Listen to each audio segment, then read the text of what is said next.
Welcome back to another edition of Bench Racer X here on RacerXOnline.com. I'm Kellen Brauer along with Donnie Southers, and the SMX playoff races have finally been announced. It felt like a little bit of a long wait period because we heard initially Anaheim won, and now we're all the way to Daytona, and they finally come out. But obviously, there's a lot of work going on behind the scenes. And Donnie, we finally know ZMAX Dragway to kick things off, which is the exact same place that we went to last year, right outside of Charlotte Motor Speedway. That's September 7th.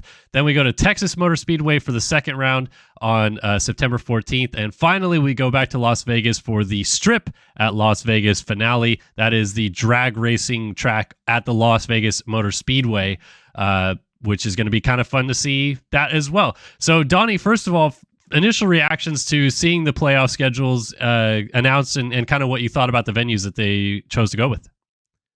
Yeah, it was really exciting, obviously, to have Vegas back on the schedule. I think the entire sport has been yearning for that. I don't know why, but it just feels right to have a finale in Vegas, even if it's not the Supercross finale. Texas was a little bit of an oddball. I feel like we had, I don't know, half a dozen cities kicked around, and I don't think Texas was very high on that list. So that one did surprise me a little bit, but I fully expected to see us back at Charlotte. I think that venue, a little growing pains last year, but I think it had potential. Yeah, so this is also now three final rounds or three playoff rounds that are all at speedways or you know, like kind of NASCAR type track venues and not in a stadium or not like a motocross track or something like that. And obviously they're trying to have a big enough venue to have a motocross section in the SuperMotocross race, because the Coliseum last year was almost a Supercross track. Like it was, you know, had a couple elements that were motocrossy, but it was very Supercrossy.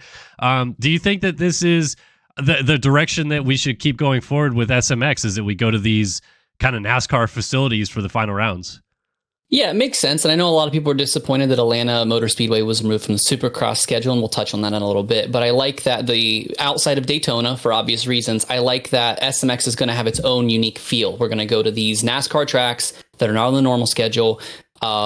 These three in particular, we have never been to on a normal Supercross schedule. So having them be, you know, unique, standalone grounds is, I think, it's cool. It makes it truly unique. Yeah, definitely. You just touched on it. No Atlanta this year for Supercross or Supermotocross. I think people thought not seeing it on the Supercross schedule meant we'd get it for Supermotocross, and we end up not. And Atlanta, the Georgia area, has always been a hotbed for one of kind of the biggest races of the year when it used to be back at the Georgia Dome. So obviously there's a little bit of ins and outs into why they chose certain venues and times and dates and all that stuff like that. But Donnie, do you see a little bit of reasons why maybe we can't go to Atlanta? Yeah, so I think maybe I'm thinking maybe it took so long to get out because maybe they were trying to make Atlanta happen. I think they really wanted to, but looking at the NASCAR schedule, it's just really, really difficult. Me and you looked at this kind of at length. We have, you know, NASCAR's playoff is going on at the same time that our playoff is going on, and there is a race at Atlanta Motor Speedway on September 8th, which is the same weekend that we're in Charlotte. So we would have the guys and that's a Sunday event, and it goes until Sunday evening. So the track crew, you know, Feld, MX Sports, whoever, they would have 4 days to get everything set up before we would have press day, you know, and that would just be a really tight turnaround. So even if Atlanta Motor Speedway would have said, yeah, come on, you can do that, I don't know if the team wants to try to cram that all in, because as we see now for these big speedway tracks, you know, Dirtworks is in there way earlier than normal, getting everything squared away. So unfortunately, I think Atlanta just got the squeeze. So who knows, maybe we could see it on the schedule in another year. Yeah, and another thing about Atlanta Motor Speedway specifically is obviously we went there for Supercross, the residencies. I think we had one just kind of regular round last year, but they just repaved the surface at Atlanta Motor Speedway. They just had their first big NASCAR race on this repaved surface, and so it may be even a situation that the owners of Atlanta Motor Speedway are like, hey, not the right time to be pouring dirt all over this fresh asphalt. Let's give it a couple years, wear it in and stuff like that, and then we'll blow it off all later. But the same thing that we always run into with, you know, the Raiders Stadium new in Vegas, and the price of rent goes way up because they're, you know, those guys, they want to protect their facility. They don't want dirt everywhere and stuff like that. So it's becoming more expensive to rent venues, and especially when you have a repave at Atlanta, maybe those guys even are kind of like, this is, you know, here's the price now. We don't want you here unless it's for this price. Yeah, very, very good point. I'm glad you brought up Vegas and Mercedes-Benz. I've heard kind of the same thing about the new Georgia Dome. So unfortunate, but it is what it is. But it's three really good locales. Like I know you said Atlanta's a hotbed, but so is Texas.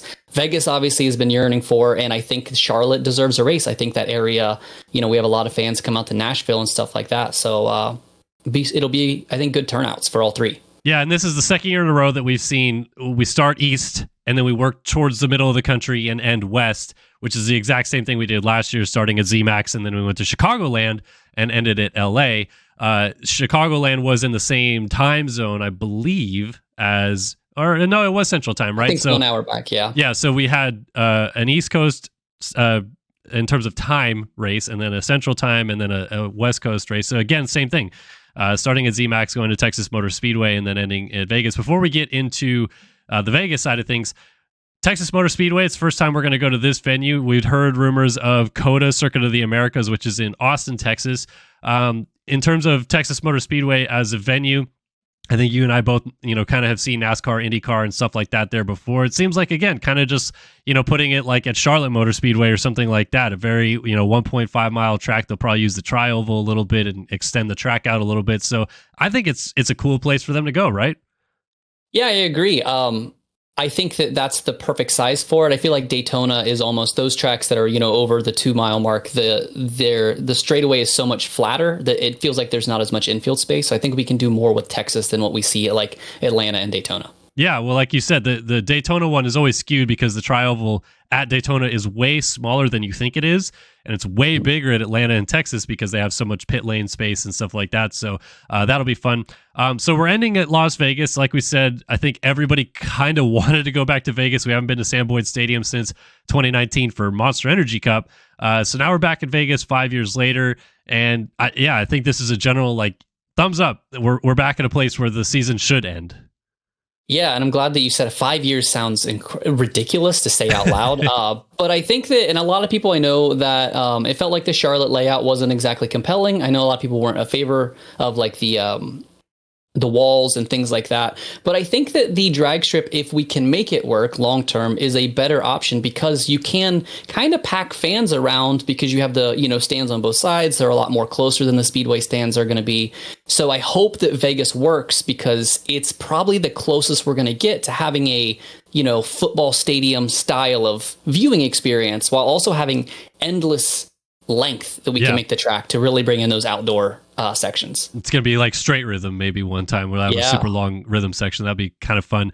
Obviously, with Texas Motor Speedway and the strip at Las Vegas Motor Speedway coming in, Chicagoland and the LA Coliseum are out this year.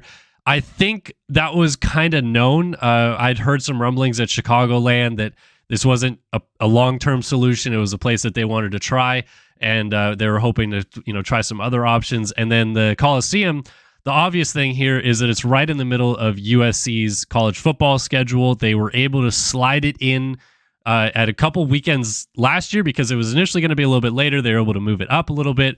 I think that was always going to be a juggling act that was just going to be too hard to continue to do every single year. So unfortunately, we lose those venues. But again, it seems like there's logical reasons why. Yeah, USC actually has 3 home games in the month of September, so the window would be really, really narrow to get it in. And again, just logistic-wise, even if we could make it work, I think it's a worthy trade-off to give up the Coliseum, which obviously I hold dear to my heart growing up in the 90s and the races like that. But Las Vegas a worthy, I think, takeover for that finale round. Yeah, definitely. So one last question I'll ask you, Donnie, before we head out today. Now that we know the venues, what do we think the tracks are going to look like this year? Because last year we definitely saw the first round kind of supercrossy. They tried to add some moto elements, and then the Chicagoland one was way more motocrossy, not many rhythm sections, big, fast, high-speed sections, and then we end on almost a full supercross track in the Coliseum. Is that the same thing we're going to see again, or are they going to try to make all of these kind of a mixed bag?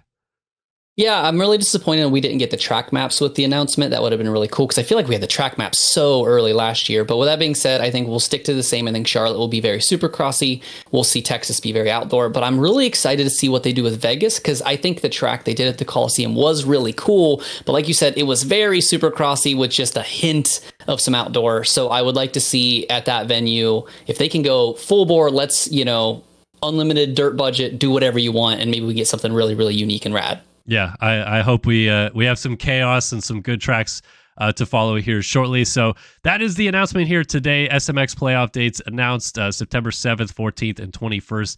ZMAX Dragway, Texas Motor Speedway, and the Strip at Las Vegas Motor Speedway. Donnie, thanks for joining me. And be sure to head over to racerxonline.com for all your motocross and supercross news.